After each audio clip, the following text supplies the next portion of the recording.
نہ میں وہابی نہ میں بابی، میں ہوں مسلم علمی کتاب۔ آسٹریلیا سے لے کے امریکہ تک ان کی حکومت تھی، ایک طرف غروب ہو رہا ہوتا تھا، دوسری جگہ نکل رہا ہوتا تھا۔ انہوں نے بھی الٹیمیٹلی اسی سونے کی چڑیا کو اڈاپٹ کیا، کیونکہ جہاں پہ زمین اگاتی ہے، ہماری یہاں پہ آبادی کیوں زیادہ ہے؟ یہ دنیا نے صدیوں میں چیز لرن کیا ہے کہ یہاں پہ زمین اگاتی ہے، باقی جگہ پہ آپ اس طریقے سے لائف اپنی نہیں گزار سکتے۔ یورپ میں اگر ٹیکنالوجی نہ ہو تو وہ اپنا یہ پکا کے اپنا وہ روزی تو پوری نہیں کر سکتے، سوائے چاند ایک ملکوں کے۔ امریکہ میں چلے سارے موسم ہوتے ہیں، وہاں کی زمین بھی اچھی ہے، باقی تو سب کانٹیننٹ کے لوگ ہی ہیں۔ اور اس طرح چائنا اور یہ مڈل ایسٹ میں یہ والا ایریا جو آپ اگر دیکھ لیں، ایران کا، افغانستان تو بالکل بنجر ہے، یہاں پہ کھیتی باڑی اور یہ ساری چیزیں ہیں، اسی لیے یہاں پہ آبادی بھی زیادہ ہے۔ لیکن اس کے باوجود ہماری اکانومی نیچے جا رہی ہے۔ اگلے دن وہ شاہ زیب خانزادہ نے پروگرام کیا تو 2 دن میرا موڈ ہی آف رہا ہے، جو اس نے کمپیریزن کرایا ہے کہ چائنا جو ہے وہ 1988 سے وہ شروع ہوئے ہیں اور 99 سے، کہ اس وقت ان کی یعنی ایکسپورٹس کتنی تھیں، ان کی اکانومی کا حجم کیا تھا، اور آج وہ کدھر کھڑے ہیں اور ہم کدھر کھڑے ہیں۔ تو یورپ اور امریکہ اپنی ٹیکنالوجی کا کھا رہا ہے۔ جرمنی آپ کہیں نہیں سنیں گے وہ گندم بیچ کے کھا رہا ہے، ان کی مشینیں ہیں، آپ گندم 1,00,000 ٹن گندم بیچ دیں، وہ ایک مشین کے اتنے پیسے کما لیتے ہیں جو آپ کی 1,00,000 ٹن کی نہیں ہے۔ تو اگر ہمارے ملک نے بھی اس طریقے سے ترقی کی ہوتی سائنس اور ٹیکنالوجی کے اندر، ہم تو ایک بال پوائنٹ نہیں صحیح طریقے سے بنا سکے۔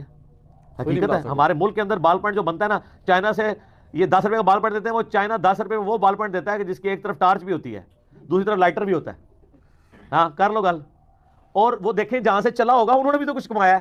میں کئی بار حیران ہوتا ہوں کہ یار یہ کس طریقے سے ان چیزوں کو مینج کر رہے ہیں۔ اس لیے میس پروڈکشن ہے، وہاں پہ چیزیں کروڑوں کی تعداد میں بنتی ہیں، اور گورنمنٹ بجلی ان کو جو ہے وہ سستے داموں دیتی ہے۔ اسی وجہ سے چائنا جو ہے اس وقت سب کو پیچھے چھوڑ گیا، پوری دنیا کی لیڈنگ اکانومی بن گیا۔ انہوں نے اپنے لوگوں کو اوپر لے کے آئے ہیں۔ ہمارے پولیٹیکل لیڈرز تو صرف باتیں کرتے رہے، ہمیں اسٹوری سناتے رہے کہ فلاں ملک میں یہ ہو گیا تو فلاں ملک میں یہ ہو گیا، اور ہم بھی سمجھتے ہیں کہ ادھر بھی یہ ہو جائے گا، ہوا تو کچھ بھی نہیں ہے۔ البتہ اللہ کے فضل سے ان لوگوں نے بہت ترقی کی ہے، حقیقت بات ہے۔ آج سے 30 سال پہلے ان کے احساسے کیا تھے اور آج کیا ہیں وہ آپ دیکھ لیں۔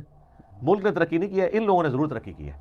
تو ٹیکنالوجی میں بھی اوپر جانا چاہیے، لیکن اخلاقی اقدار یہ پہلی چیز ہے۔ اور سیاسی استحکام، سیاسی استحکام بھی تو تبھی ہوگا جب آپ اخلاقی اقدار سکھائیں گے۔ یہ جو اس وقت سیاست کے اندر جتنی گندگی ہے وہ بیسک اخلاقی اقدار کی کمزوری کی وجہ سے ہی تو ہے۔ اگر ان کے اندر اخلاقی اقدار موجود ہوں تو اس طریقے سے یہ ایک دوسرے کے ساتھ بیہیو کر رہے ہوں۔ ہماری سیاست میں جتنی یہ بری چیزیں آئی ہیں، اور بیسک اخلاقی اقدار میں ہیومن ڈگنیٹی بھی ہے، کسی کا مال نہیں ہتھیانا، کسی کے ساتھ فراڈ نہیں کرنا، جھوٹ نہیں بولنا۔ سر وہاں پہ پرائم منسٹر کا یا صدر کا جھوٹ ثابت ہو جائے تو وہ اپنی پوسٹ پہ نہیں رہ سکتا، یہاں پہ روزانہ جھوٹ بول کے بھی بچے رہتے ہیں۔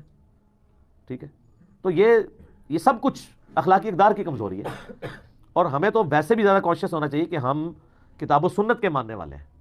ہم تو کہتے ہیں ہمارا ریلیجن ہمیں اخلاقیات سکھاتا ہے، اور سب سے برے اخلاقیات ہمارے ہیں۔ ہم یورپ اور امریکہ میں جاتے ہیں، ان کی رولز اور ریگولیشنز کی ایسی جناب ہم جو ہے وہ فالو کرتے ہیں کہ وہاں کے لوگوں کو بھی رشک آتا ہے کہ یار یہ کتنے قانون پہ چلنے والے لوگ ہیں۔ اور وہی لوگ جب پاکستان ایئرپورٹ پہ اترتے ہیں، سگریٹ لگاتے ہیں تو ڈبی بھی وہیں پہ بھیج دیتے ہیں، ادھر ہی پھینک دیتے ہیں۔ ادھر آتے ہی ان کی اخلاقی اقدار بدل جاتے ہیں، ڈنڈے کے اوپر چل رہے ہوتے ہیں۔ لیکن گورے کو آپ سب جہاں بھی لے جائیں، ویسے ان کچھ گوریاں کی عادتیں پاکستانیوں نے خراب کرتی ہیں، زیادہ تر یہی ہے کہ ان کے بچے بالکل انوسینٹ ہوتے ہیں اس طرح کے معاملات میں کہ یہ بھی کرنا ہوتا ہے، سوچ نہیں سکتے۔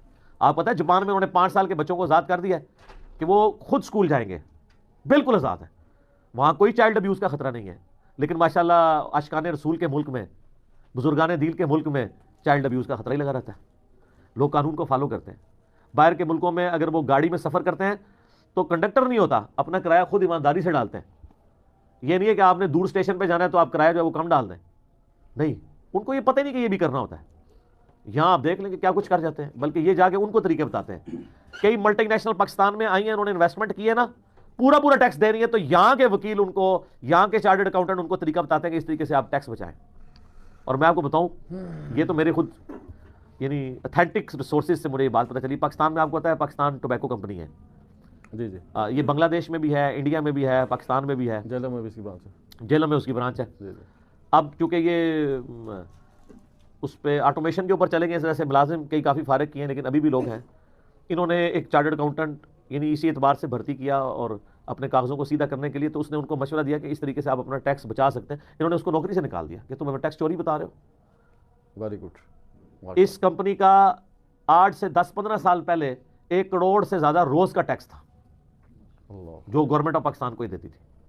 ٹھیک ہے، میں اس وقت ان کے کاروبار کے اوپر ڈسکس نہیں کر رہا، ٹوبیکو کی انڈسٹری کے اوپر، اور آپ کے ملک میں ابھی یہ چینی اور آٹے کا بحران آپ کو بتا رہے کہ کیا ہو رہا ہے. 1 روپیہ اگر چینی مہنگی ہوتی ہے نا تو 1 ارب روپے کا پروفٹ ہو جاتا ہے چینی مافیا کو 1 روپیہ مہنگا ہونے سے. وہ ملک جو گندم میں رچ ہے اس کی گندم یہاں پہ تھوڑی پڑی ہوئی ہے. اور مجھے حکومت پہ اتنا غصہ آتا ہے کہ یہ کہتے ہیں کہ جی ہم مہنگائی کو کنٹرول کریں گے اور غریب دکانداروں کو بیچ میں کر رہے ہیں. یار دکاندار بیچارہ کیسے چینی آپ کی 70 روپے خرید کے تو 65 روپے میں بیچے, تسی مامے نے پتر ہو دے, کیسے بیچے؟ آپ اس مافیا کو پکڑتے نہیں ہیں. کیسے خالص دودھ دے دیا جائے آپ کو 80 روپے کلو میں؟ آپ گھر بھینس رکھ کے دیکھ لیں تو 100 روپے سے مہنگی پڑتی ہے 1 کلو دودھ. تو بیچارے وہ کیا کریں گے؟ آپ ریٹ بھی جسٹیفائی کریں یا پھر آپ پلک میں اس معاملات کو لے کے چلیں. اور پھر ہمارے پرائم منسٹر صاحب ہمیں کہتے ہیں کہ جی جب اپوزیشن میں تھے تو کہتے تھے میں ایک ایک کو ٹانگوں گا, اور جب اب حکومت میں آئے تو کہتے ہیں مافیا ہے. اور جب کوئی لوگ پوچھتے ہیں بتائیں مافیا کون ہے تو نام بھی نہیں بتاتے. اس لیے نہیں بتاتے کہ وہ ان کے ساتھ ہیں. اگر ان کا نام لے دیں گے تو مافیا کہیں گے حضرت صاحب اسی کل ہاتھ نہیں کھادا تو ہم بھی تو اسی پولیٹیکل, میں نہیں کہتا کہ ہمارے پرائم منسٹر نے ڈائریکٹ ان سے کھایا ہوگا, لیکن پولیٹیکل کمپینز میں ان کو سپورٹ بھی تو کیا ہوا ہے. تو وہ جو تبلیغ جماعت والے کہتے ہیں کہ پیٹ کھائے اور آنکھ شرمائے, اسی تو اکرام مسلم بھی کرتے ہیں. تو پھر حالانکہ وہ پازیٹیو کاز کے لیے کر رہے ہوتے ہیں کہ کسی بہانے آپ بات سن لیں. اور یہ سنت ہے, بخاری مسلم میں حدیث ہے, نبی علیہ السلام نے اپنی وفات کے وقت صحابہ کرام کو یہ بھی تلقین کی تھی کہ میرے مرنے کے بعد جب لوگ یہاں آیا کریں گے تم نے ان کا اکرام کیا کرنا, یہ اچھی بات ہے, مہمان کو کھانا کھلانا, بھوکے کو کھانا کھلانا.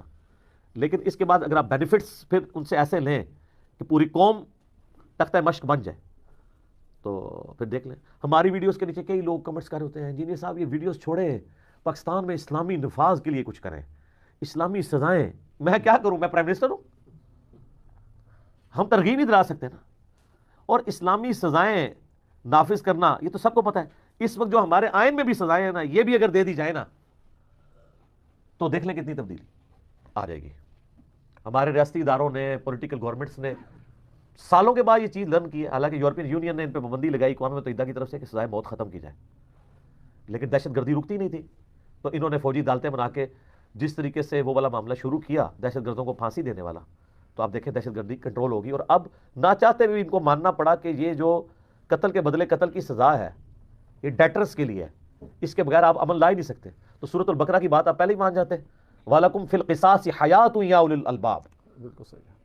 قصاص میں ہی زندگی چھپی ہوئی ہے انسانیت کی, اے عقل مندو. قتل کے مقدمے کی پیروی نہیں ہوگی تو پھر کچھ بھی نہیں ہوگا, پھر معاشرے میں قتل پھیلے گا. تو اعلانیہ سزائیں سورۃ المائدہ میں آیا کہ سورہ نور کے اندر آیا کہ جب آپ سزا دیں گے تو مسلمانوں کا ایک گروہ اس کو ویٹ کرے گا, دیکھے گا, ڈیٹرنس وہ تک ہے. یہاں پہ کہتے ہیں جی وہ آپ دیکھ لیں آج کل وہ ایک قرارداد پیش ہوئی ہے تو اس پہ آپ دیکھ لیں لوگ کس طرح دل کا غبار باہر نکال رہے ہیں.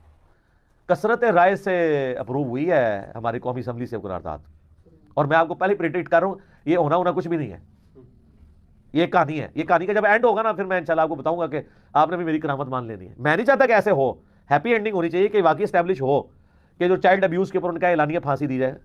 تو آپ کے کئی وزراء یہ کہہ رہے ہیں کہ یہ تو بڑی ظالمانہ سزائیں ہیں. یہ بات کر کے وہ بندہ مسلمان کوئی رہ جاتا ہے؟ اس کو یہ بھی بیسک نالج نہیں ہے کہ اسلامی سزائیں ہیں. ہاں گورا اس کو پڑھا دینا تو پھر وہ مان لے گا, ٹھیک ہے.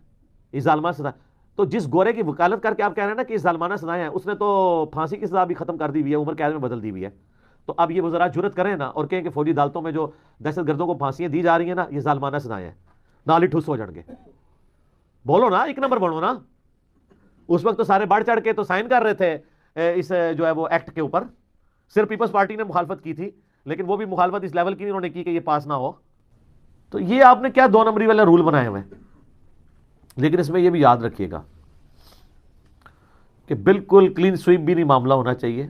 اگر کسی کو سزا ہوئی ہے اس کو اپیل کا حق بھی ہونا چاہیے. بعض اوقات لوگ اپنی ذاتی دشمنی نبھانے کی خاطر بھی کسی کے اوپر جھوٹا بلیم لگا سکتے ہیں.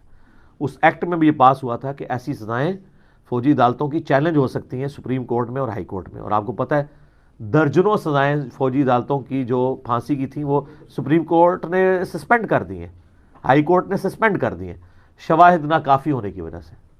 ظاہر ہے جوڈیشری کا نظام تو پھر اسی طریقے سے چلتا ہے نا. آپ کہیں گے کہ نہیں یار میں نے اپنی آنکھوں سے دیکھا ہے, اگر آپ پروف نہیں کر سکتے نا تو آپ سزا نہیں دے سکتے. نہ میں وہابی نہ میں بابی, میں ہوں مسلم علمی کتاب.